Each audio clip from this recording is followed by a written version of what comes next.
제 남동생은 올해 35입니다. 조용하고 성실한 성격이라 부모님께 걱정도 안기지 않고 잘 살아왔죠. 그리고 지금 결혼을 앞두고 있는 여자친구는 1살 어린 34. 같은 회사에서 만난 사내 커플이고 2년간 연애해왔습니다. 두 사람이 결혼을 결심하고 상견례 날짜가 잡히기 전까지 사실 우리 가족은 한 번도 여자친구 쪽에 부정적인 감정을 가진 적이 없었습니다. 그런데요, 그 결혼을 준비해가는 과정에서 조금씩 이상한 일들이 생겨났습니다. 동생이 살고 있는 아파트는 엄마 명의입니다. 엄마가 평생 아껴 모은 돈으로 직장과 가까운 곳에 마련해 주신 집이에요. 엄마는 동생이 결혼하게 되자 기꺼이 집 명의를 넘겨주겠다고 하셨습니다.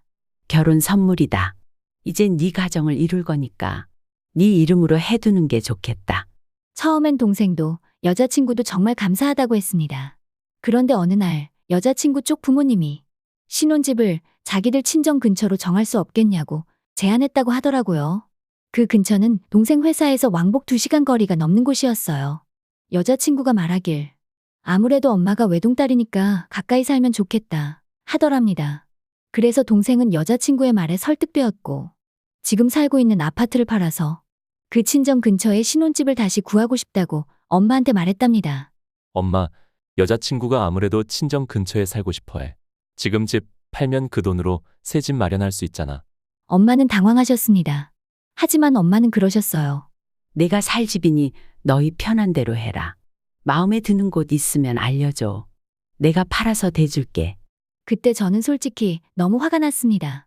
집을 맡겨놓은 물건처럼 팔아주세요 라고 말하는 게 과연 예의 있는 행동인가 싶었어요. 엄마의 입장에선 더더욱 그랬을 겁니다. 게다가 예단은 생략하기로 했어요. 양가가 부담을 줄이기로 한 결정이라 그 부분은 서로 동의했죠. 그런데 여자친구가 동생 예복을 맞춰줬다며 엄마가 500만 원을 현금으로 쥐어주셨습니다. 가방이라도 하나 예쁜 거 사. 그게 맞는 거야. 그런데 나중에 알고 보니 그 돈은 가방에 쓰지 않았습니다. 결혼 비용 분담에 썼다고 하더군요. 결혼 비용은 동생과 반반 나누기로 했는데 가방 사라고 준 500을 네 결혼 비용에 썼다고? 솔직히 저 그날 동생한테 욕했습니다. 야, 너 진짜 머저리냐? 그게 맞는 거냐 진짜? 이외에도 작은 일들이 계속 누적됐습니다. 예식장도 원래 정했던 곳이 있었는데 갑자기 여자친구 친척들이 오기 편한 곳으로 일방적으로 바꾸겠다고 통보했답니다. 그런 상황에서 상견례 자리가 잡혔습니다. 토요일 저녁 양가 부모님들이 처음 만나 인사를 나누는 자리. 엄마는 정말 노력하셨어요. 속으로는 서운한 게 한둘이 아니었을 텐데 그런 내색 하나 없이 동생 여자친구 칭찬만 하셨습니다. 정말 예쁘게 잘 자랐네요.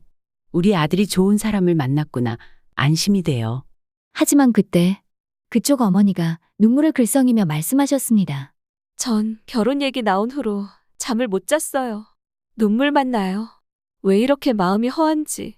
사돈은 어떠셨을지 모르지만 지금 제 심정은 강도한테 딸을 뺏긴 기분이에요. 상견례장은 마치 시간을 멈춘 것처럼 고요해졌습니다.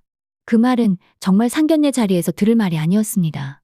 우리 가족은 멍하니 서로 눈치만 봤고 저는 너무 놀라고 황당해서 말이 안 나올 정도였습니다. 우리 엄마 평소 같았으면 꾹 참고 넘어가셨겠지만 그날만큼은 참지 않으셨어요. 그 마음 이해 못하는 건 아니지만 우리가 뭘 훔쳐갔길래 강도 소리를 들으면서까지 이 결혼을 해야 하나요? 그러자 그쪽 어머님은 울먹이며 되려 말하셨습니다. 지금 제 심정이 그렇다는 거예요. 도둑 맞은 기분이에요. 딸 하나인데 보내려니 너무 허전해요. 딸을 시집 보내면 섭섭할 수는 있죠. 하지만 우리가 강도고 도둑입니까? 서운함을 표현하는 방식도 정도가 있는 거 아닐까요? 저희 엄마는 조용히 일어나시며 말씀하셨어요. 그렇게까지 힘드시면 굳이 시키지 마세요. 이 결혼. 우린 우리 아들도 귀하게 키운 사람입니다. 아빠도 아무 말씀 없이 따라 일어나셨고 저 역시 뒤따라 나왔습니다. 뒤이어 여자친구가 황급히 따라 나와 울먹이며 말했어요. 이해해주세요. 엄마가 너무 섭섭하셔서 그러시는 거예요. 엄마 진심은 그게 아니에요. 하지만 저는 솔직히 너무 실망스러웠습니다. 자기 엄마가 남편 될 사람을 강도, 도둑 취급하는데 가만히 앉아서 듣고 있었다는 게 믿기지 않았어요. 그 자리에서 사과 한마디 안 한 것도요. 그 자리에 앉아서 그 말을 듣고도 아무 말도 안 한 너한테 더 실망했어. 그 이후로 우리 가족은 이 결혼을 반대하고 있습니다.